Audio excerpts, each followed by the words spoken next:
Hi everybody, Doug Miles along with Don Henderson as we come to you today on Friday, actually Veterans Day, so we wish all the veterans out there remember the work they did in serving our country. But Don, sadly I guess for your Philadelphia Phillies, not quite to be this year in the World Series. Yeah, the Phillies came up a little bit short, but in all honesty, Doug, the better team won. I mean, the Astros were a better team. The pitching was deeper, the offense was better, the defense was better. The Phillies got as much as they possibly could have gotten out of what they had in the playoffs. Great salute to Robbie Thompson and what he was able to do, taking over from Joe Girardi. But they got the most out of what they could do. I guess if you're a Philly fan, you got to say they were playing with house money since just making the playoffs. I mean, you can't really feel disappointed totally because they weren't expected to be this good anyway. No, and they went in as the last team going in. They qualified. So to get through St. Louis in 2 games and then go on and beat San Diego, which you didn't expect either, and so consequently they got all they could possibly expect out of the year. Now we'll see what they do during the off season. Get ready for next year. There'll be a lot more pressure on them now to be a really effective team in the National League East. Well, that's the thing now. The fans expect them to get back now. Yes. And they were a good team to begin with, although they had got that terrible start. Of course, that cost Joe Girardi the job. Yeah, and they weren't. They were just a totally inconsistent team, both offensively, defensively. They got a little bit better, but even into the playoffs, the games that they lost, some of the defense really hurt them. Of course, you worked in Philly for so many years. I mean, the media, I guess, covered it so well. But what do Philadelphia fans think of this? You think they were happy with the season? Very happy. I think they were. They didn't. I don't think any of them really expected that they were going to. They did after the first 3 games. Mm-hmm. When the Phillies won 2 of the first 3, they thought, "Oh boy, now they're really going to go all the way." Yeah. But reality hit, and 6 games, and Wheeler. A little surprising. Wheeler had only given up a couple of hits, runners on first and third, and was still ahead, 1-0. And Robbie Thompson took him out. Very reminiscent of what happened with Cash down in Tampa. Right. We talked about it on a couple of the shows. Pulled the pitcher out way too early in that game. Yeah, he pulled him out. They only given up like 1 or 2 hits, and they pulled him out of the game. And of course, they went on to lose too. And that's what Thompson did. He pulled Wheeler out of the game. Hadn't given up a run, only given up a couple of hits, and a lot of people thought, well, hey, stay with them. Right. And congratulations to Dusty Baker, whether you're a fan of the Astros or not, but a man that really paid the dues as a manager finally gets the World Series at, I believe he's 73. I'm not sure of the age. It might be 75. Is he, I know he's in his 70s. Yeah, he's in his 70s, but you're right. He's been to the post many times and came up short. This time he's coming up a winner. Yeah, of course with the Giants, the Cubs, with the Reds at one point, also with the Nationals. Yeah. So he's been around for quite a while. He's been there, and he was the right guy to take over the team after the scandal. And he calmed everything down and got them back in the winner's circle, and now got them a world championship following the world championship they won with a little cheating going on. I guess if you're a baseball purist, the Astros kind of validate them, right? They get one that's supposedly legitimate compared to the one a few years ago. Exactly. But the way things are changing, and look at the players that the veterans group are putting up to go into the Hall of Fame next year. Really surprising to me, the list of players that they put on that list, because Yeah, Bonds gets on the list. Bonds right? is on it. Clemens is on it. So now if the Veterans Committee put them into the Hall of Fame, then who are you going to keep out? I mean, you might as well say Pete Rose should come in. Everybody should come in. It should waive the fact that they've been eliminating players that have been involved in extracurricular activity. And on those committees, it's only, 15, 20 people that have to vote as opposed to how many writers vote? Was it? That is 200 or 300? Yeah. And so it's easier to get in on those committee votes. Yeah, the surprising thing is that the voters that selected the ones that are now going to be voted on are all veteran writers. They weren't young guys that had only been around for a short period of time. They were veteran writers. So I'm a little surprised at that, but we'll see what happens in the next. How long do they stay on that ballot then? It's not 15 years. No. It might only be once. I'm not sure. And they only do those every 2 or 3 years, I think, too, right? Yeah. I saw that they were put on that ballot. So, But yeah, Pete Rose still not on anything. No, he can't be on anything, And probably will not as long as he's alive. He even said now he doesn't expect it while he's alive. Yeah, he didn't help himself recently, so I don't think we're going to see. That whole thing in Philadelphia earlier this year did not help him at all. That was a killer. That was a killer. Yeah, not good. But anyway, that's kind of puts a wrap on the baseball season. The Yankee fans still wondering where Aaron Judge is going to go. He's a free agent. Cashman said he's been working since the end of the World Series every day with his group, his agent. Excuse me. And the odds are that he's going to go back with the Yankees, but we'll wait and see because the Giants have a lot of money to spend. Right. He's a Californian. He's a West Coast guy, right? And does he want to go back to California? I don't think the Dodgers will be involved, but I do think the Giants will be a factor. Padres may be a factor.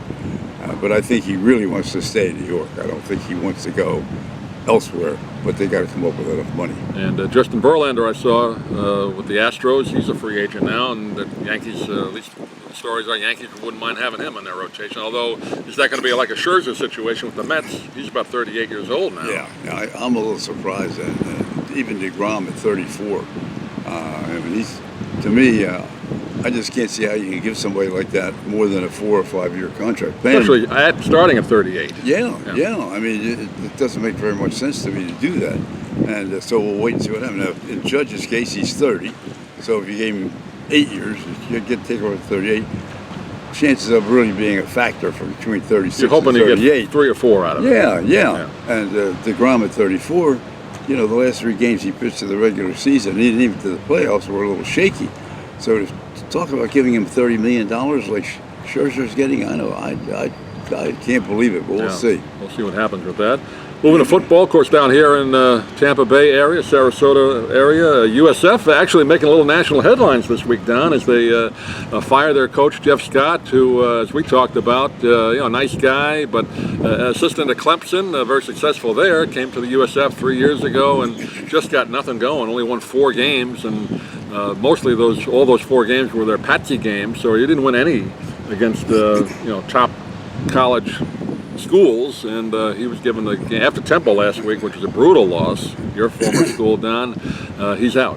Yeah, that was really the killer when he lost to Temple by they scored like 58 points, I think, or 57 points. Yeah.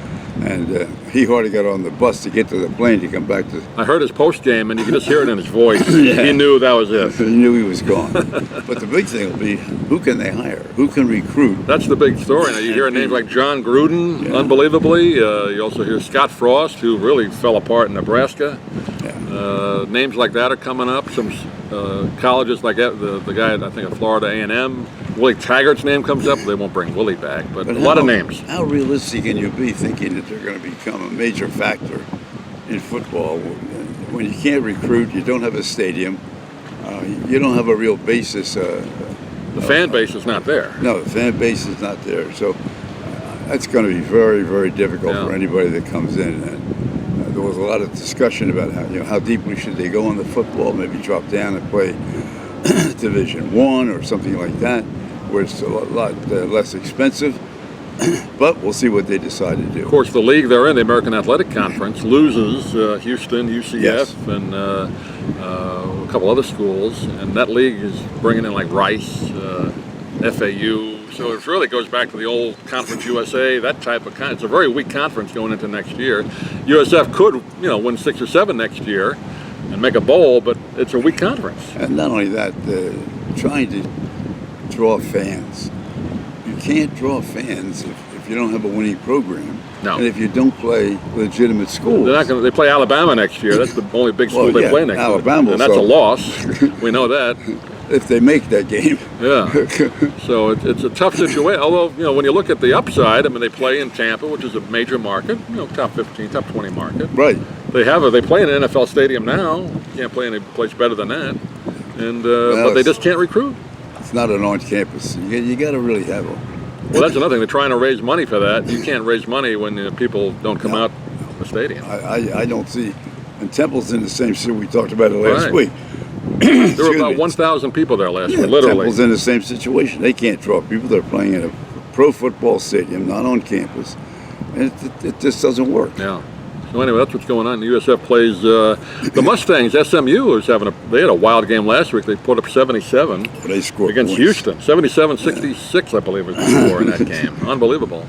But that'll be noon. We'll be up there. We'll talk about that next time. Deion Sanders is another name people would like to have come in. I think it'd be a lot of fun to have him come in from Jackson State. He wants to move up. Prime time. But he would be a guy that could do it, but I don't think they'd go after him.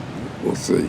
We'll see. We'll see. The Bucks, on the other hand, Tom Brady had one of his old vintage comebacks last week, Don, against the Rams. That game looked like it was over, and then he came back the last minute to win it. 7 seconds to go, and he put it on the board and got the win, and they desperately needed that win. And now going over to Germany to play Seattle. Seattle's red hot right now, and the Bucks are really, really struggling. The offensive line has been very, very porous, and Brady just doesn't have any time. 2.5 seconds to try to get rid of the ball. Can't have any time to throw the deep ball. Can't get Evans involved.